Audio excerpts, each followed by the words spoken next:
Hey everybody, I'm Chef Tom with All Things Barbecue, and today we're joined again by our good friend Eric Gephart of Kamado Joe. Now we love these Kamado Joe grills, which is why we carry them in our store. All of the accessories and grills that you see Eric cooking on in these fantastic recipes can be found at atbbq.com. Check it out. Hey Dream Team, Eric Gephart here at Kamado Joe, coming to you from Wichita, Kansas at ATBBQ. We're going to do a really fun recipe today, a chicken ballotine. We're going to take this bird, bone it out. We'll start from the breast side and start carving down, completely bone it out. And then you've got this canvas of skin and meat that we're going to pound down, layer with a little prosciutto, a little sage, a little fontina cheese, and really roll it back up, get it back on the grill, show you a cool method. Check it out. You want to just cut on both sides of that keel bone.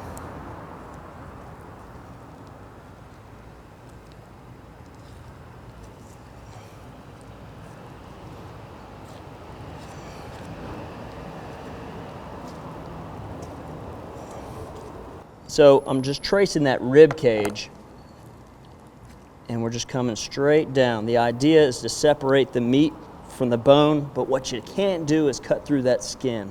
So just be really careful as we get close to the skin. We're going to cut on the other side of the keel bone here, and all birds that fly have keel bones. So ostriches, emus, and kiwis wouldn't have a keel bone. That's the keel bone right there. And just tracing that rib cage.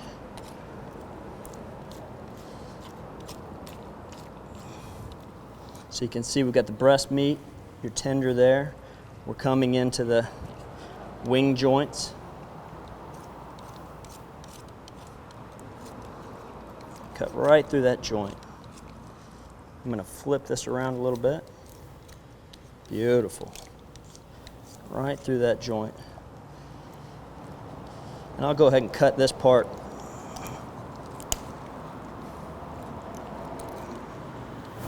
Get right underneath that neck and just come right through. And now let gravity do the work. Don't cut through the skin.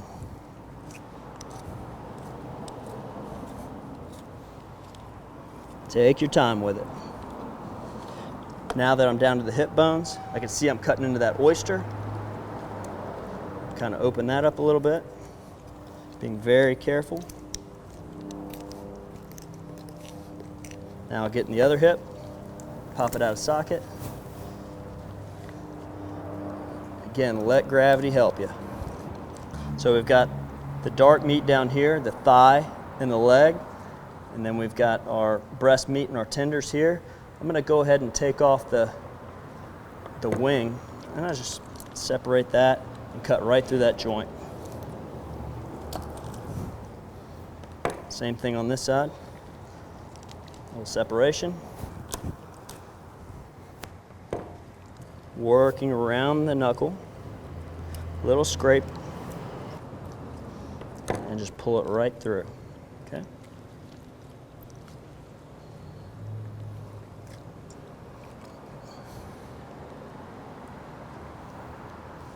And you can't mess this up. As long as you're not cutting into the skin, you're good. So we're gonna pound all this meat in just a second. So if you're cutting into the meat and you think you're cutting excessively, it's fine. Scrape, scrape, scrape. Trim down.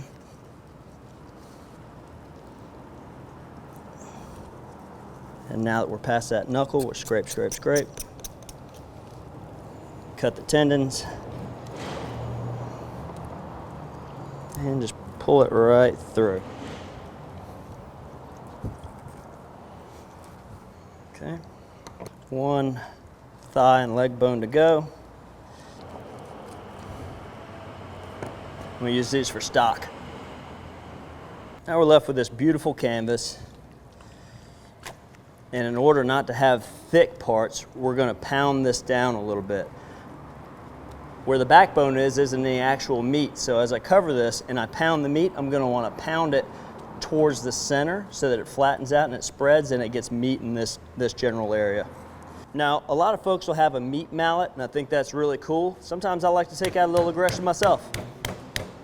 Nice and easy. Again, we're pushing towards the center.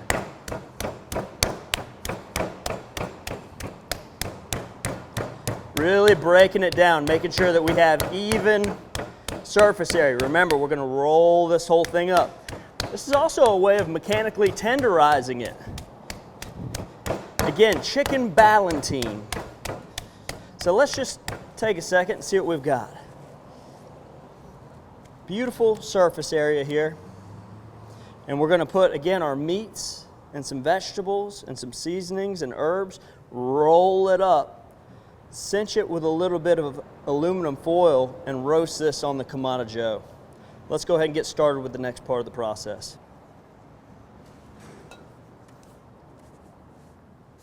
First thing we want to do is season the inside.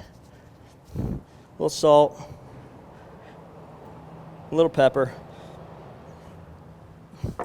Now, since I've got a larger V here where the legs were, I'm going to want that to be on the inside of my roll. So I'll go ahead and start layering my meat here at the top so that we have a very tight roll. We're going to start with our pancetta layer. It doesn't have to be perfect. Maybe we go down with sage.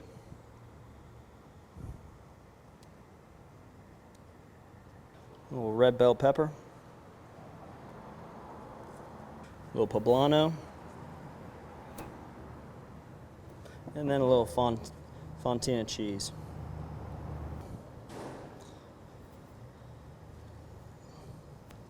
Pretty rustic, nothing crazy. Now we're going to start the roll. Again, we're going to start from the bottom.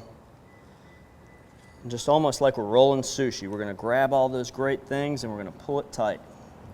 Notice that little hole that's right there? That's going to get covered up by the next layer. Okay. We're going to bring it right over to this plastic. Going to make sure that the skin is all the way covering the ends. And then we're going to take plastic wrap just to keep the form. And we're going to roll it. We're going to roll it, and then we're going to grab the ends. And then there's that old yo-yo trick, walk the dog, right? We're just going to hold the ends. Boom. And that's going to give it the form that we want. It's going to bring the ends in tight and give us that nice cylindrical shape. All right, so again, we've got it all wrapped up, okay? We've boned out the chicken. We've got the meat layered in there. We've got the sage. We've got the vegetables. We've got it nice and seasoned. And it's going to sit for about 30 minutes. We're just going to hold that shape, and then we're going to cut the end off, put it in a foil, and tighten the ends, crank it down so it keeps that cylindrical shape. And then we're going to put it on the grill, okay? We're going to bank all the coals to one side, and we're going to put this on the other side, and we're just going to let it go. Now, the oil is going to help this get nice color on it. It's going to kind of render out. That skin's going to begin to render inside, and it's going to sear in that foil on the grill. We're going to flip it about halfway done. Once it gets to the desired temperature, which is 160 degrees, we'll take it off. We'll let it rest. Let it come up to 165 or above, and then we're going to take it and reverse sear it on the soapstone. All right, let's get them. Okay, it's been 30 minutes. Nice and cooled down. Just going to cut that little end piece off. We're going to put a little oil on our aluminum foil.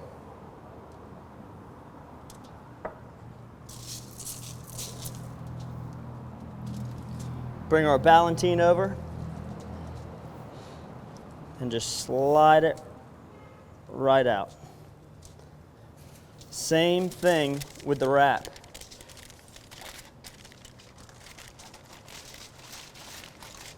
Nice and tight. Now this is very important. Instead of rolling it the same way like we did the plastic, we're going to twist these ends opposite directions. And look at how that just shapes up perfectly. It looks like a big old tube of compound butter. And this is going to be our Ballotine. Again, there's salt and oil in here, so picture as this is heating up that there's even cooking happening and it's searing around all sides. After it's done cooking, we're going to take it out Remember, at that point, the proteins are set. It's a solid tube, but we're gonna want a little bit more caramelization on there. So we're gonna heat the soapstone up, and we're gonna roll it on the soapstone, and then maybe we do a couple sides on the soapstone at the same time and make a full meal out of this. I think we've made some Johnny cakes. We've got some amazing spinach that we're gonna sear up, and we're gonna get this all together on a beautiful plate. Let's get them. So we're all wrapped up in the foil. Let's take a look at the grill and how we're gonna operate this. 350 degrees Fahrenheit. And we've got our grill grate at the highest setting. We're just gonna set this here. I've banked all the charcoal to this side underneath the soapstone, which is heating up for that reverse sear that's gonna happen after this thing is fully cooked. You know, obviously we're waiting. We want to get a minimum internal temperature of 165 degrees Fahrenheit for chicken, but we want to take it off at about 160. I'm thinking with the way this was rolled and all the internal ingredients, that's probably going to take us about 45 minutes to an hour at 350 degrees. All right, let's get them. All right, so we've been about 45 minutes at 325 degrees, nice and firm. We're at that 160 degree mark. Let's unwrap and see where we are. It's like Christmas come early. Very nice. So that's still piping hot. The carryover cooking is still occurring.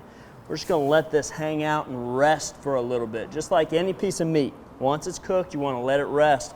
Otherwise, all that juice that should be held internally is going to spill out, and it'll be less than 100% of what it should be.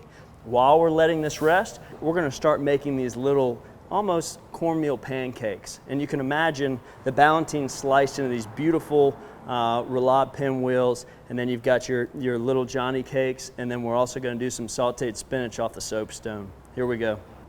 Just a little bit of oil.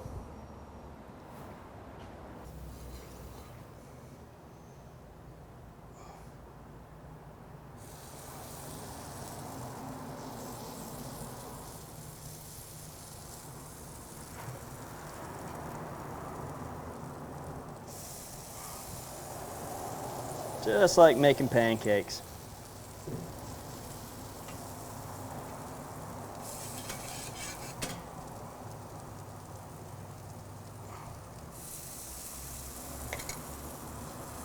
And I'm pushing on the top just to flatten it out a little bit for more even cooking.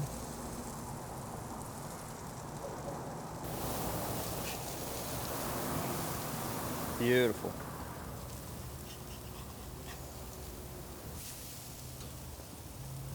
Little cornmeal pancakes.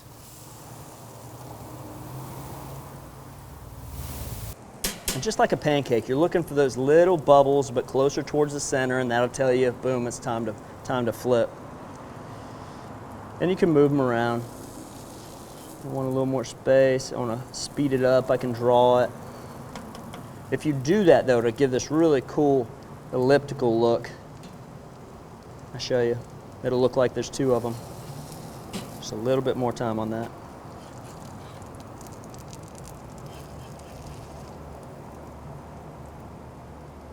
Okay. Whoa! Don't lose them. See that little curvature? I love that. Cornmeal pancake, Johnny cake, hoe cake, ash cake. And there's just enough honey in there. There's just enough, just a hint of vanilla in there. A little bit of salt. Just test, make sure it's not going to stick. Go right down. Make sure we've got real estate for our spinach.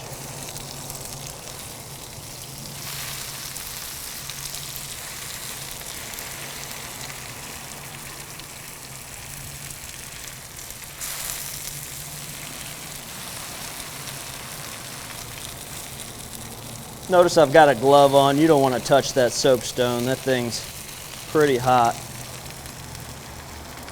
All right, little garlic.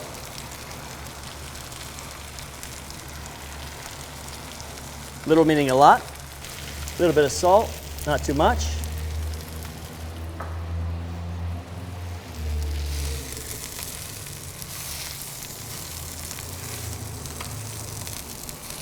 Sauteed spinach on the soapstone.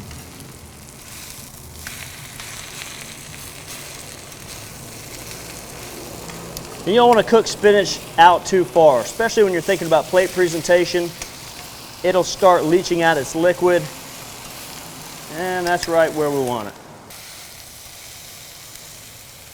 We're going to build a little mound right here.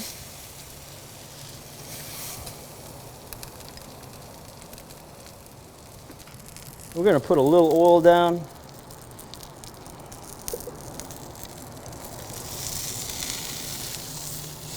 Look at that. That's that caramelization that we want, the Maillard reaction. The proteins have turned to sugar, and we got a great sear there. That Ballotine is looking absolutely proper.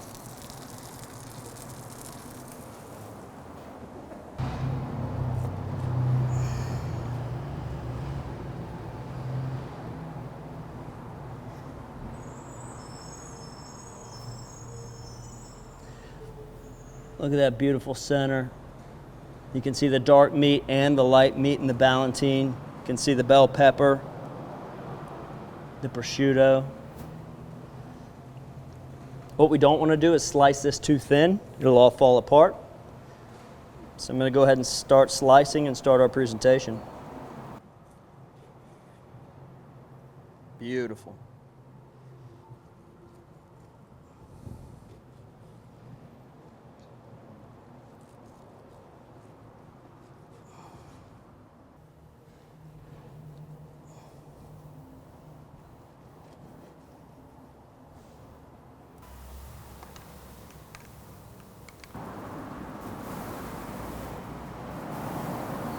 Good.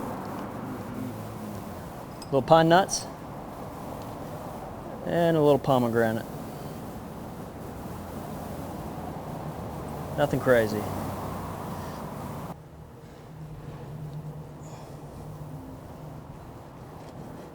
So team, there it is, a remarkable dish off a remarkable grill. What I really enjoy about this is the fun that you can have putting different flavor profiles within the Ballotine. We got a nice crust that's going to bring a rich flavor. And our brains, we're always searching for contrast. So we have contrast in color here, contrast in texture. This is going to be a fun dish to eat. The black pepper honey really sets it off as well.